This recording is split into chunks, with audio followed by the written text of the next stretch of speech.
Hi friends, अगर आप हमारे वीडियो को सबसे पहले देखना चाहते हैं तो अभी हमारे चैनल को सब्सक्राइब करें और बेल आइकन दबाएं। तमिलनाडु में गूंजा #GoBackModi का नारा। कश्मीर से कन्याकुमारी तक पहुंची बीजेपी से नाराजगी।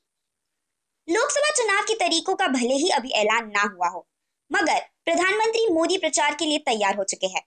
इसी सिलसिले में पीएम मोदी अब तमिलनाडु के मदुरई दौरे जा रहे हैं, मगर इससे पहले ही सोशल मीडिया पर #GoBackModi ट्रेंड होने लगा है।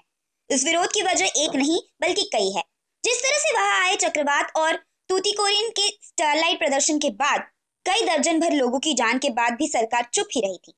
दरअसल प्रधानमंत्री नरेंद्र मोदी के मदुरई में एम्स हॉस्पिटल की आधारशिला कार्यक्रम में हिस्सा लेने जा रहे हैं, मगर उससे पहले ही सोशल मीडिया पर गो बैक मोदी ट्रेंड होने लगा है। जुमलेबाजों को गडकरी की नसीहत, सपने दिखाकर धोखा देने वाले नेताओं को जनता पीटती भी है। पिछले कई दिनों से नितिन गडकरी का नाम प्रधानमंत्री पद के लिए उछाला जा रहा है। इसके पीछे कई सियासी चर्चा है जो ये कह रही है कि बहुमत न मिलने पर संघ गडकरी को प्रधानमंत्री बनाने के पक्ष में है। इसके बाद गडकरी ने कुछ ऐसा कहा जो ऐसी चर्चाओं को और तेज कर रहा है।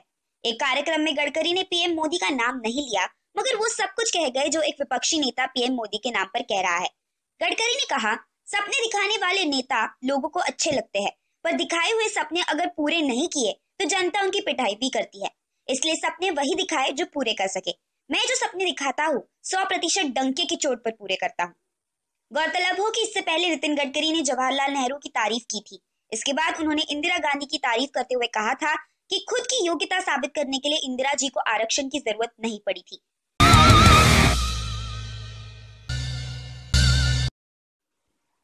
सन्यासियों को भी मिले भारत रत्न, कहते हैं रामदेव। आप नेता बोले, ये कैसे सन्यासी है जिन्हें पद, पैसा, पुरस्कार सब चाहिए। भारत में पहला ऐसा मौका है जब भारत रत्न दिए जाने पर नया बखेड़ा शुरू हो गया है।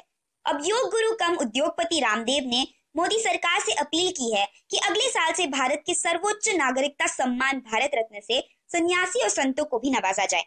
उन्होंने कहा कि दुर्भाग्य है कि 70 सालों में एक भी सन्यासी को भारत रत्न नहीं मिला। महर्षि दयानंद सरस्वती, स्वामी विवेकानंद जी या शिव कुमार स्वामी जी, मैं भारत सरकार से आग्रह करता हूं कि अगली बार कम से कम किसी सन्यासी को भी भारत रत्न दिया जाए। रामदेव की इस मांग पर पलटवार करते हुए आम आदमी पार्टी के नेता आलोक अग्रवाल ने सोशल मीडिया पर लिखा, ये कैसी सन्यासी है जिन्हें पद, पैसा व पुरस्कार सब कुछ चाहिए। सन्यासी और इतनी आसक्ति है कोई बात नहीं, पर अपने को सन्यासी तो ना कहे। प्रियंका के राजनीति में आने पर साधु संतों ने किया स्वागत, बोले अपनी दादी इंदिरा जैसी दिखती है। राजनीति में प्रियंका गांधी की एंट्री पर भले ही बीजेपी के कुछ नेता आलोचना कर रहे हो, मगर साधु संतों ने प्रियंका के राजनीति में आने से खुशी जाहिर कर रहे हैं।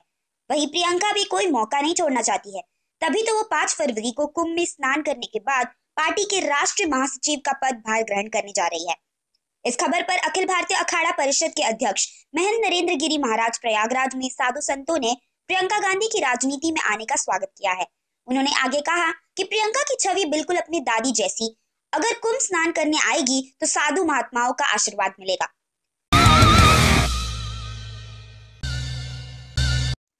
आईसीआईसीआई फ्रॉड मामले में चंदा कोचर पर केस दर्ज करने वाले सीबीआई अधिकारी का तबादला, जेटली ने दी थी दुस्साहस न करने की धमकी। केंद्रीय मंत्री सीबीआई पर दबाव बनाने वाले ट्वीट करता है, उसके ठीक 2 दिन पहले सीबीआई के एक ऑफिसर को हाई प्रोफाइल लोगों के खिलाफ केस दर्ज करने के बाद ट्रांसफर कर दिया जाता है। दरअसल धोखाधड़ी और आपराधिक साजिश रचने के आरोप में आईसीआईसीआई बैंक की पूर्व एमडी और सीईओ चंदा कोचर, चंदा के पति दीपक कोचर और वीडियोकॉन ग्रुप के प्रमोटर वीएन धूत के खिलाफ आईसीआईसीआई बैंक धोखाधड़ी मामले में एफआईआर दर्ज करने वाले ऑफिसर का ट्रांसफर कर दिया गया है। इन सभी आरोपियों पर मामला दर्ज होने के एक दिन बाद ही अमेरिका में इलाज करा रहे बीमार केंद्रीय मंत्री अरुण जेटली ने ट्वीट कर सीबीआई को दुस्साहस से बचने की नसीहत दी थी।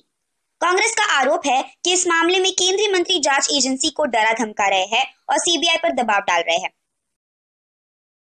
माइंड द न्यूज रूम की रिपोर्ट।